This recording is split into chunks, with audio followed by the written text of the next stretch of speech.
Hello student, आप सभी का स्वागत है प्रिय स्टडी सेंटर में। आज मैं फिर आपको क्लास 8 का मैथ एक्सरसाइज 5.3 का क्वेश्चन नंबर 7 बताने जा रहा हूं।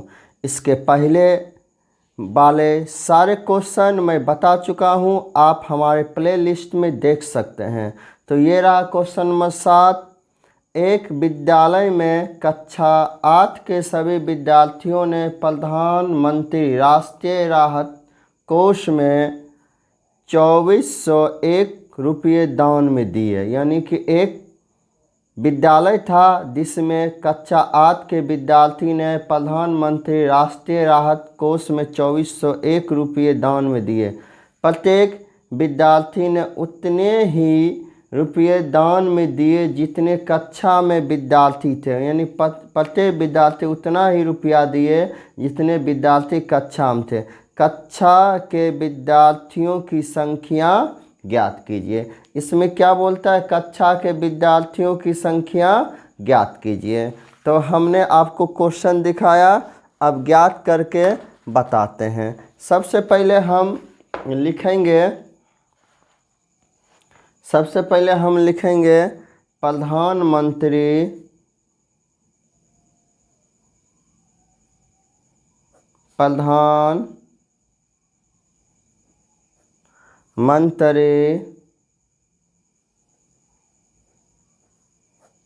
राष्ट्रीय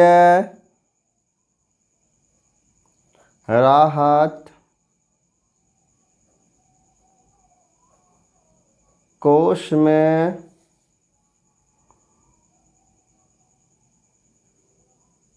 दान में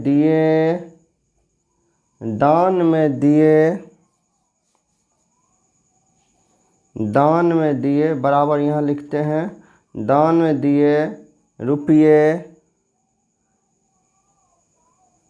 2401 है, 2401 है। ठीक, तो हम लिखेंगे माना कि हमको विद्यार्थी की संख्या बुक में पूछ रहा है। बोलता है क्वेश्चन में जैसा से आपने देख रहे हैं कि कक्षा के विद्यार्थियों की संख्या ज्ञात कीजिए। ठीक, हम लिखेंगे माना कि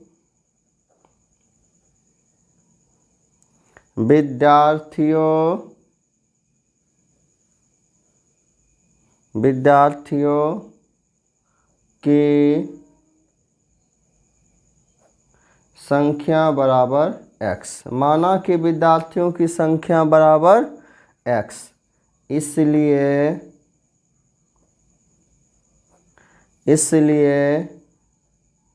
दान में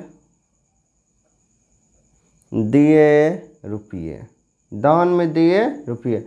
यानी जितना आपका क्वेश्चन में है, क्वेश्चन में ये लिख रहा है, जैसा कि आपने क्वेश्चन में देख रहे हैं, दिया है कि राहत कोष इतना प्रत्येक विद्यार्थी उतने ही रुपये दान में दिए जितने कक्षा में विद्यार्थी थे।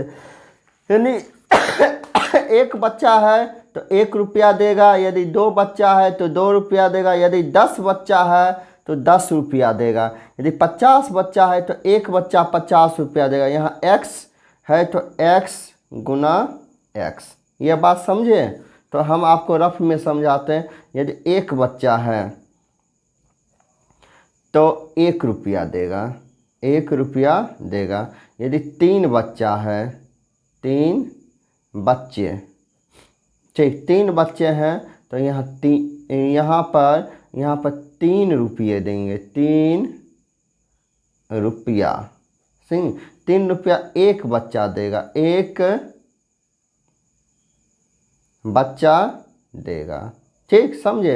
यानी 3 बच्चा है, 3 तिया 9, 9 तिया 27, 3 बच्चा है, 3 3 6 3 9 रुपया हो जाएगा। समझ गए ना? इसलिए दान में दिए गए रुपयों की संख्या बराबर x गुना x। अब प्रश्नानुसार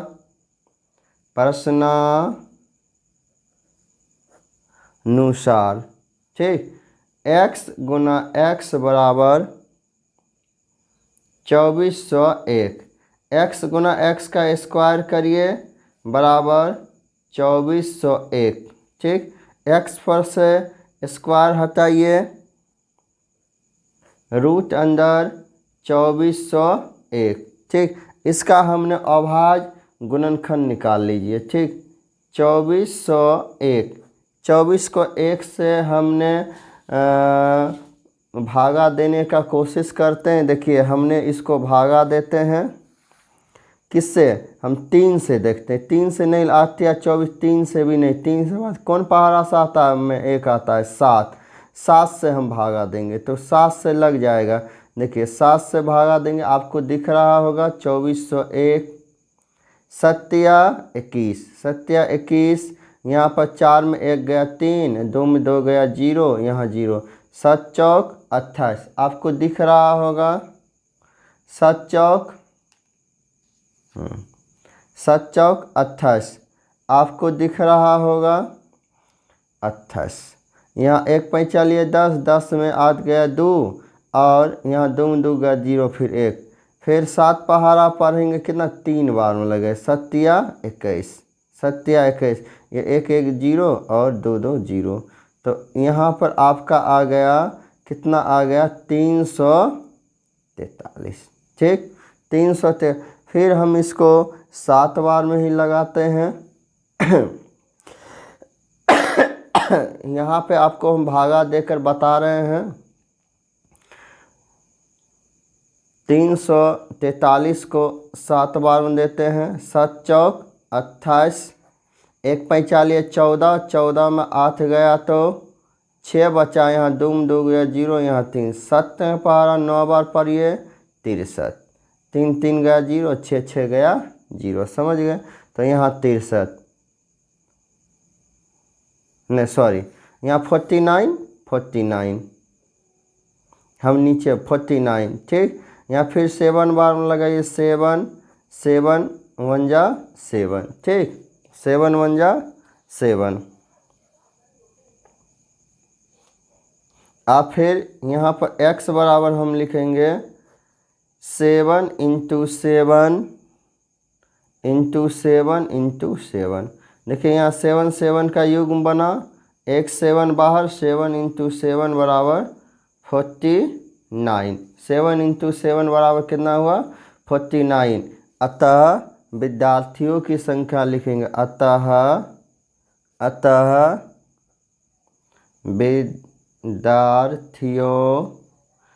विद्यार्थियों की संख्या 49 यानी 49 है। ठीक, इसी प्रकार 7 नंबर क्वेश्चन कंप्लीट हुआ। अब मैं आपको 8 नंबर क्वेश्चन बताने जा रहा हूँ। अब मैं आपको 8 नंबर क्वेश्चन बताने जा रहा हूँ। ठीक, 8 नंबर क्वेश्चन जैसा कि आपने फिर बुक में देखिए 8 नंबर क्वेश्चन है, उसी तरह जिस तरह 7 है उसी तरह सिर्फ क्वेश्चन बदल चुका है। एक बाग में 2025 यानी 2025 पौधे इस प्रकार लगाए जाते हैं, प्रत्येक पंक्ति में उतने ही पौधे हो जितनी पंक्तियों की संख्या। यानी कि यदि एक पंक्ति है तो 1 गो पौधा होगा, यदि 2 पंक्ति है तो एक पंक्ति में 2 2 होगा, यदि 3 है तो एक पंक्ति में 3 3 होगा, यदि 4 पंक्ति है तो एक पंक्ति में 4 4 हो। तो पंक्तियों की संख्या और प्रत्येक पंक्ति में पौधों की संख्या ज्ञात कीजिए, पौधों की संख्या ज्ञात कीजिए। ठीक, तो समझ गए। जिस तरह अगला क्वेश्चन बना था उसी तरह सेम टू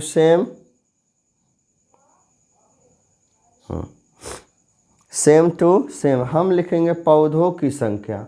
पहले जो हम लिखेंगे पौधों की संख्या, पौधों की संख्या कितना है, 2025, पौधों की संख्या 2025। तबीयत खराब है फिर भी मैं वीडियो बना रहा हूँ।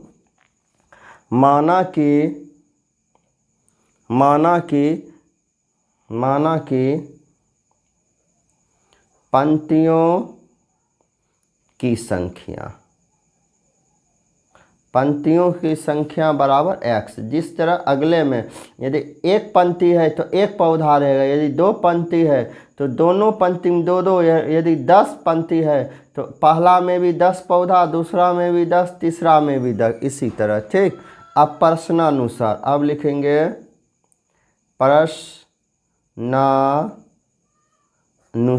प्रश्नानुसार x गुना x, समझे, बराबर 2025। 2025 हुआ। 2025 का हम अभाज्य गुणनखंड निकालते हैं। तो 5 है तो सीधा सीधे ये क्लियर है कि ये जब भी आएगा 5 से ही कटेगा। 5 से भागा दीजिए, 4 पंचे 20, फिर 2 उतरेगा यहाँ 0, 5 एकम 5। ठीक। फिर ये आप 5 से नहीं, आपका सॉरी हम भी अथी हैं 25। देखिए हम आपको बताते हैं, 5 बार में हमने यहाँ दे रहे भागा 20 25, 4 पंचे 20, 2 2 0 और 2 2 0 होगा। यहाँ पर 2, यहाँ पर 2, फिर यहाँ पर 2 उतारे, फिर 5 उतारे, दोबारा 5 उतारे 0, 5 25। हमने 5 को एक बार में भागा दे दिए थे। 5 एकम 5 5 गया 0, 2 2 गया 0। ठीक। फिर हम 5 बार, 8 पंचे 40। तो क्या 8 बार में 5 एकम 5। इसको तो आप मन में भागा दे सकते हैं, मन में कोशिश करिए भागा देने। फिर 3 बार में लगाइए, 27 तिया 81। ठीक। इससे पहले भी आपको हमने बताए थे। फिर 3 बार में लगाइए 9, फिर 3 बार में लगाइए फिर 3 बार में लगाइए 3, फिर 3 बार में लगाइए 3 बार में लगाए, फिर 3, फिर 3 बार में लगाए 1, जैसा कि आपने देख रहे हैं। ठीक। तो इसका हमने अभाज्य गुणनखंड पहले इसलिए बता दें, x गुना x स्क्वायर बराबर 2025। ठीक। तो स्क्वायर हटाएंगे तो इधर क्या हो जाएगा, 2025 पे रूट चढ़ जाएगा। रूट का हम क्या करेंगे, अभाज्य गुणनखंड निकालेंगे। रूट का क्या करेंगे, अभाज्य गुणनखंड निकालें। 5 गुना 5 गुना 3 गुना 3 गुना 3 गुना 3, ये 5 जोड़ा लगा, युग्म हुआ, 3 का भी युग्म हुआ, 3 का भी युग्म हुआ। ठीक। तो बराबर यहाँ पर क्या हो जाए, 5 गुना 3 गुना 3, 5 का पहाड़ा 3 बार पढ़िए, 5 का 5 5 दूनी 10, 5 या 15, 15 का पहाड़ा 3 बार पढ़िए 45, 15 का पहाड़ा 3 बार पढ़िए 45। फिर लिखेंगे नीचे में अतः इसमें हमको पूछता है पंक्तियों की संख्या, प्रत्येक पंक्तियों में पौधों की संख्या। ठीक। प्रत्येक पंक्तियों में, ये जो आपका क्वेश्चन जो है, क्वेश्चन पूछ रहा है कि पंक्तियों की संख्या और प्रत्येक पंक्ति में पौधों की संख्या ज्ञात कीजिए।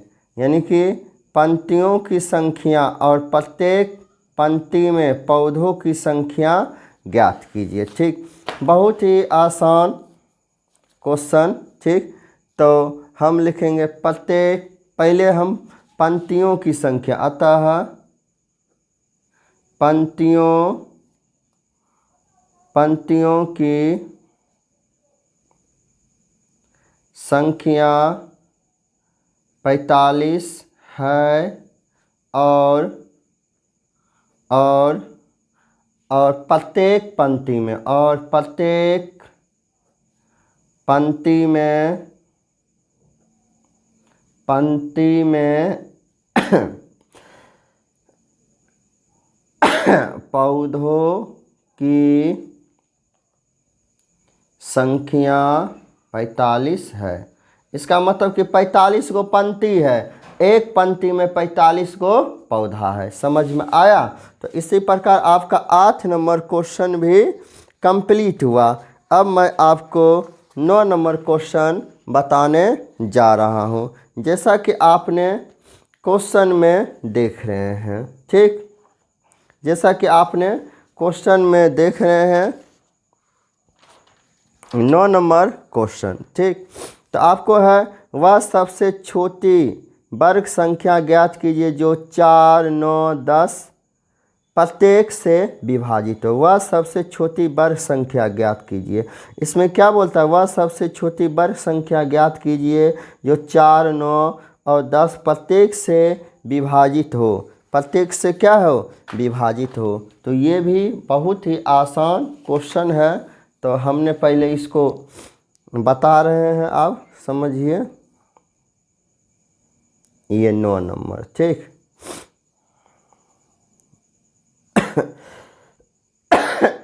हाँ 9 नंबर। ठीक, तो हल करने से पहले हम लिखेंगे,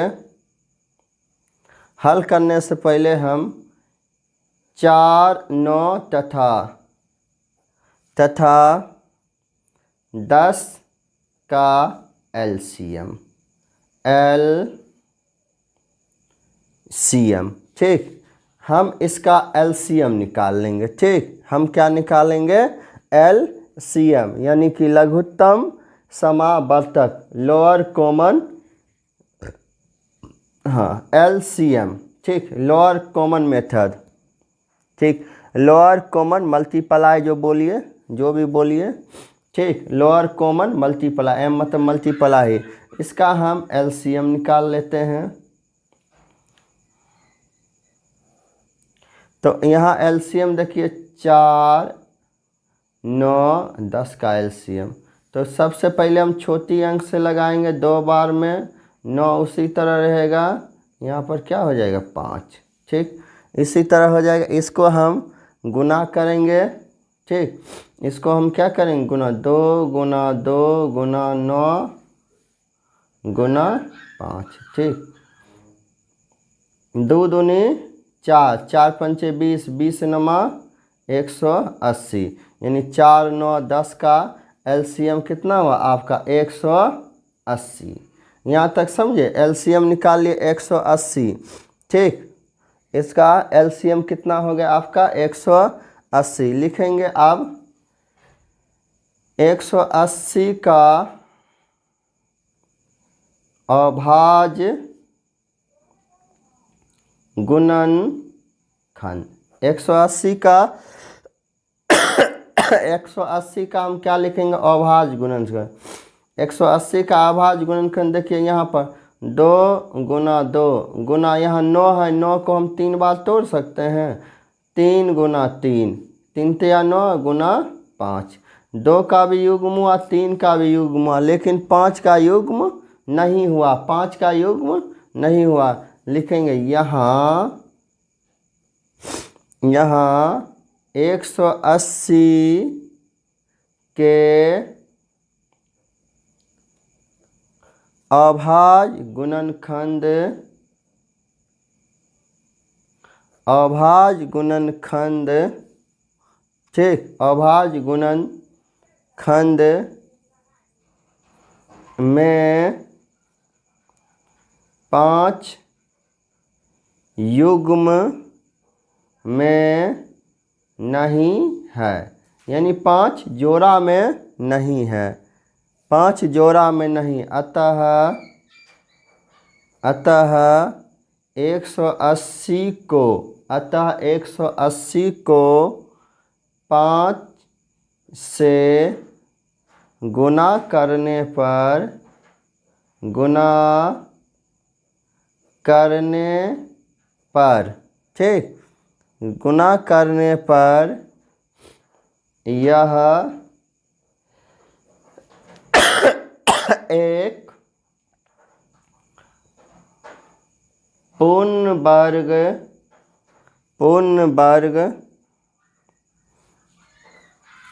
संख्या बन जाएगा, पूर्ण वर्ग संख्या बन जाएगा।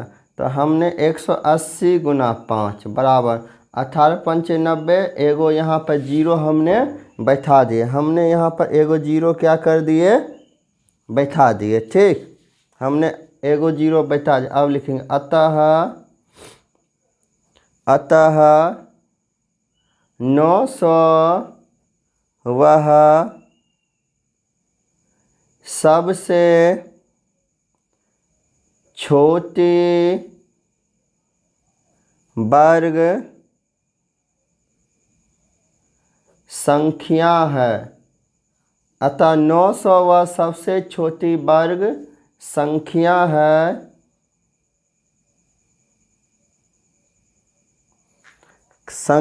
है जो 4 9 तथा 10 से विभाजित है।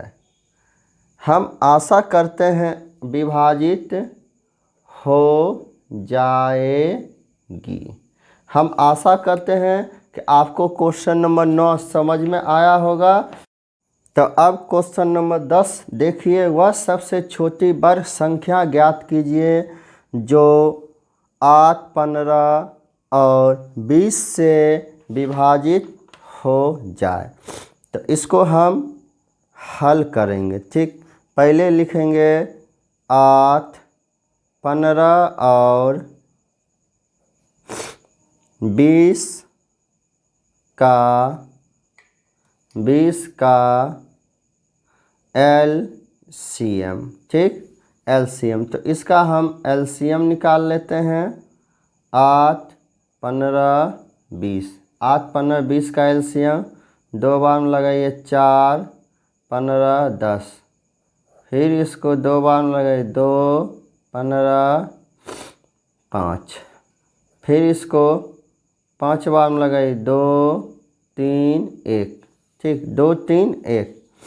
ठीक, तो इसका LCM कितना है? 2 गुना 2 गुना 5 गुना 2 गुना 3। ठीक, 2 दूनी 4, 4 पंचे 20, 20 दूनी 40, 40 तिया 120। तो यहाँ पर LCM कितना हो जाएगा आपका? 120, 120। ठीक, हम लिखेंगे 120 का अभाज्य गुणनखंड। ठीक, अभाज्य गुणनखंड 120 का अभाज्य गुणनखंड 2 गुना 2। देखिए 2 गुना 2 गुना फिर 2 गुना 5 गुना 3। यहाँ पर 2 का युग्म हुआ, लेकिन ये 2 का युग्म नहीं हो रहा। ये 5 का भी नहीं, ये 5 का भी नहीं। तो 2 गुना 2 इसको रहने दीजिए। 2 का पारा 5 बार पढ़िए। 2 पंचे 10, 10 तिया 30, 10 तिया 30, यानी 30 का युग्म नहीं बन रहा है। हम लिखेंगे यहाँ 120 के अभाज्य गुणनखंड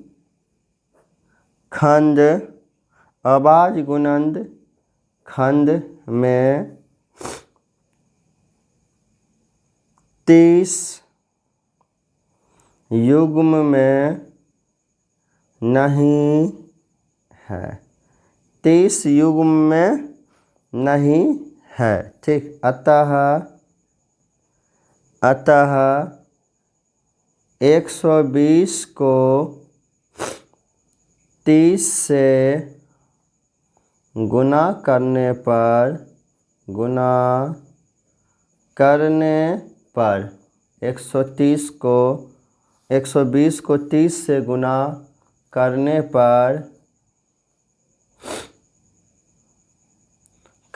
पर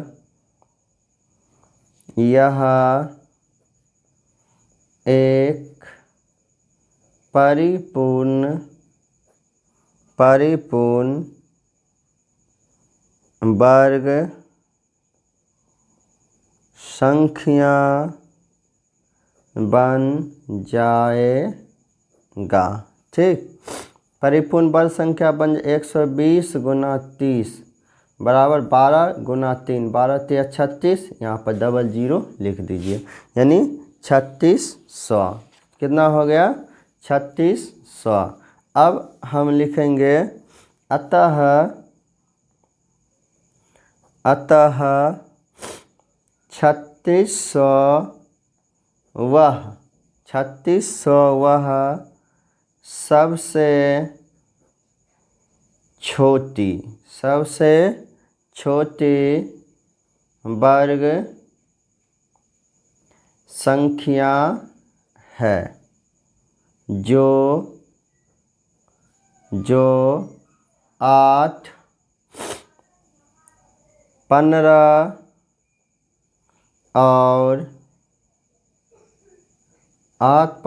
और 20 से विभाजित हो जाएगी। इसी प्रकार आपका एक्सरसाइज 5.3 का ऑल क्वेश्चन कंप्लीट हुआ। हम आशा करते हैं कि आपको अवश्य समझ में आया होगा। प्लीज़ हमारे चैनल को सब्सक्राइब, लाइक एंड शेयर करें। Thank you.